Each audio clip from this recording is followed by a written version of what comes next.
Okey. Dah on ni. A few moments later.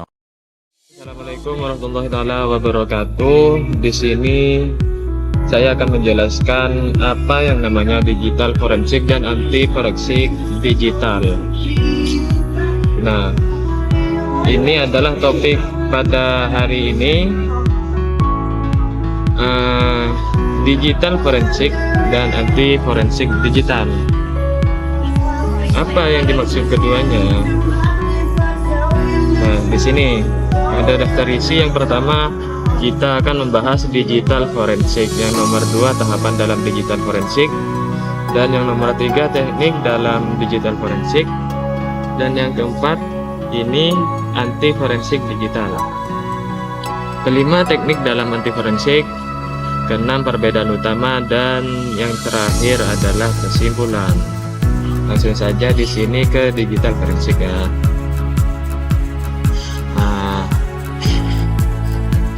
Digital forensik. Apa sih yang dinamakan digital forensik? Di sini digital forensik adalah cabang ilmu forensik yang berfokus pada identifikasi, pengumpulan analisis, dan pelaporan bukti digital yang ditemukan pada perangkat elektronik seperti komputer, ponsel, media penyimpanan, dan jaringan. Nah, di sini ada tujuannya. Tujuan utama digital forensik adalah untuk mengungkapkan fakta terkait insiden atau kejahatan digital yang dapat digunakan dalam proses hukum atau investigasi internal.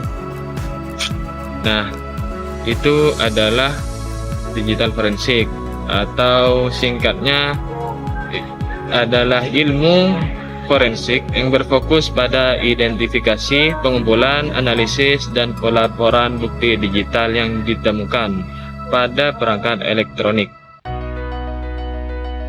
Itu adalah pengertian dari digital forensik. Di sini lanjut pembahasannya. Nah, ada tahapan dalam digital forensik. Tahapan dalam digital forensik di sini saya akan geser dulu. Nah, di sini ini ada tahapan-tahapan dalam digital forensik, yang dimana tahapannya ada 6 tahapan. Yang pertama ada identifikasi, pengumpulan, reservasi, analisis, dokumentasi, dan pelaporan. Kita akan membahas yang pertama, identifikasi. Identifikasi adalah mengidentifikasi sumber potensial bukti digital dalam ruang lingkup investigasi. Nah, itu yang dinamakan identifikasi.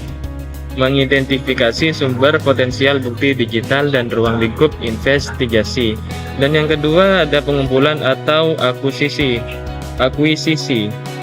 Pengumpulan atau akuisisi. Yang dimana pengumpulan di sini untuk mengumpulkan bukti digital dengan cara yang sah dan menjaga integritas data asli. Ini termasuk membuat salinan forensik atau image dari media penyimpanan. Dan yang ketiga ada preservasi. Apa yang dimaksud preservasi di sini? Preservasi adalah untuk memastikan bukti digital terlindungi dari perbuatan atau kerusakan selama proses investigasi. Itu yang dinamakan preservasi. Dan yang keempat ada analisis, yakni menganalisis bukti digital untuk mencari informasi yang relevan dengan investigasi. Ini melibatkan penggunaan berbagai teknik dan perangkat lunak forensik. Dan yang kelima ada dokumentasi. Dokumentasi ini untuk mencatat setiap langkah dalam proses investigasi, termasuk temuan dan analisis yang dilakukan. Dan yang terakhir ada pelaporan. Yang dinamakan pelaporan di sini untuk menyusun laporan yang jelas dan komprehensif tentang temuan investigasi. Dan itu adalah tahapan dalam digital forensik. Nah, kita lanjut. Di sini ada pun teknik dalam digital forensik. ada 6 teknik. Yang pertama disk forensik, yang nomor 2 network forensik, nomor 3 mobile forensik, nomor 4 memori forensik, dan nomor 5 malware forensik, dan yang ke-6 atau yang terakhir adalah lab forensik. Nah, kita bahas yang pertama yang disk forensik di sini. Disk forensik adalah menganalisis data pada media penyimpanan seperti hard disk, SSD, dan flash drive. Dan yang kedua network forensik di sini untuk memantau dan menganalisis lalu lintas jaringan untuk mengidentifikasi aktivitas mencurigakan. Nah, seperti CCTV itu contohnya untuk network forensik. Dan yang ketiga di sini ada mobile forensik. Mobile forensik di sini untuk mengumpulkan dan menganalisis data dari perangkat seluler seperti ponsel pintar dan tablet. Dan yang keempat, memori forensik menganalisis data yang ada di memori komputer atau RAM untuk mengungkapkan aktivitas yang baru saja terjadi.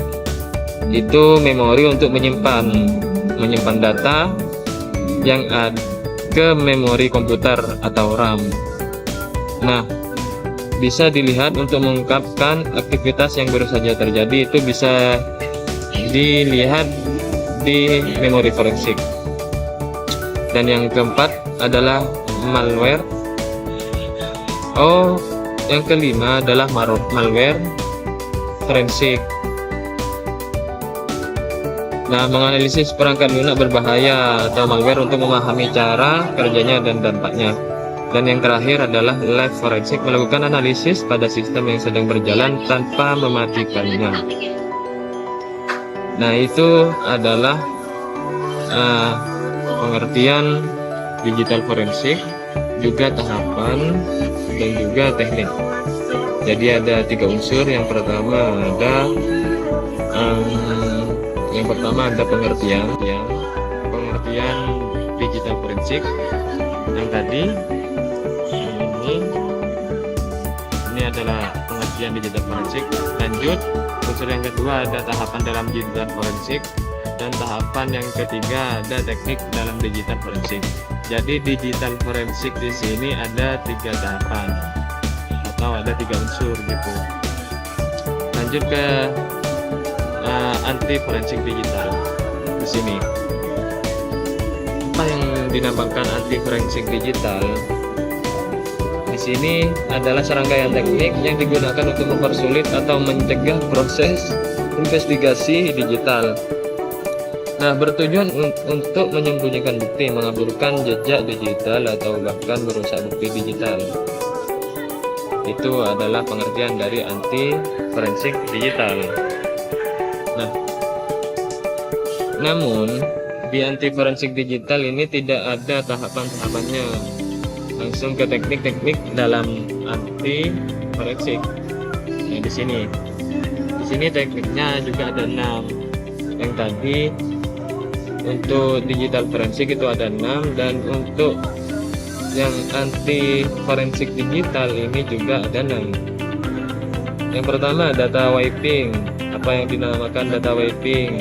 Data wiping ini bertujuan untuk menghapus data secara permanen dari media penyimpanan sehingga sulit atau tidak mungkin dipulihkan, atau bisa disebut penghapusan permanen untuk data wiping. Dan yang kedua ada data hiding atau penyembunyian data, bertujuan untuk menyembunyikan data di dalam file lain, atau bisa disebut steganografi. Itu contohnya seperti foto, tetapi ada di dalam foto itu ada maknanya tersebut. Nah, untuk melihat isi di dalam foto tersebut, kita harus menggunakan tools khusus membaca data hiding yang untuk membaca datanya yang disembunyikan itu. Dan yang ketiga anti recovery. Di sini bertujuan untuk menggunakan perangkat lunak yang dirancang untuk mencegah pemulihan data yang telah dihapus. Dan yang kelima yang keempat ada trail of obfuscation. untuk mengaburkan jejak aktivitas digital dengan memodifikasi log, timestamp, atau metadata file. Yang kelima, encryption atau enkripsi, bertujuan untuk menginskripsi data untuk menyegah akses tanpa izin. Yang keenam dan terakhir, ini ada metamorphism dan polymorphism.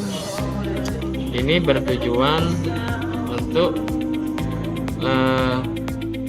adalah teknik yang digunakan oleh malware untuk mengubah kode mereka secara otomatis untuk menghindari deteksi oleh perangkat lunak antivirus. Nah, itu adalah teknik dalam anti forensik digital. Kita lanjut ke perbedaan utama. Nah, di sini ada perbedaan utama. Ada perbedaan utama antara digital forensik dan anti forensik digital. Di sini ada tujuan, fokus, dan legalitas berikutnya. Nah, di sini digital forensik tujuannya untuk mengungkapkan fakta dan bukti digital. Nah, sedangkan anti forensik digital ini bertujuan untuk menyembunyikan atau merusak bukti digital. Jadi, digital forensik ini untuk mengungkapkan fakta, dan sedangkan anti forensik ini untuk menyembunyikan fakta atau merusak. Nah, digital forensik ini fokusnya untuk investigasi dan analisis. Akan tetapi anti forensik di sini untuk pencegahan dan penghindaran deteksi. Anggaplah digital forensik ini polisinya, anti forensik ini malingnya gitu. Jadi polisi ini mencari fakta-fakta atau bukti digital dan diinvestigasi, dianalisis. Nah, sedangkan malingnya ini menyembunyikan atau merusak bukti digital atau dicegah atau menghindari deteksi. Nah, sedangkan legalitas di sini untuk digital forensik umumnya legal dan digunakan dalam penegakan hukum. Nah, untuk anti forensik ini seringkali ilegal, tergantung pada konteks dan tujuannya. Jika kita memakai anti forensik digital tujuannya untuk kebenaran, itu bisa dilakukan. Nah, sedangkan kalau bertujuannya untuk kejahatan, itu dianggap ilegal, jadi bisa ditangkap seperti itu.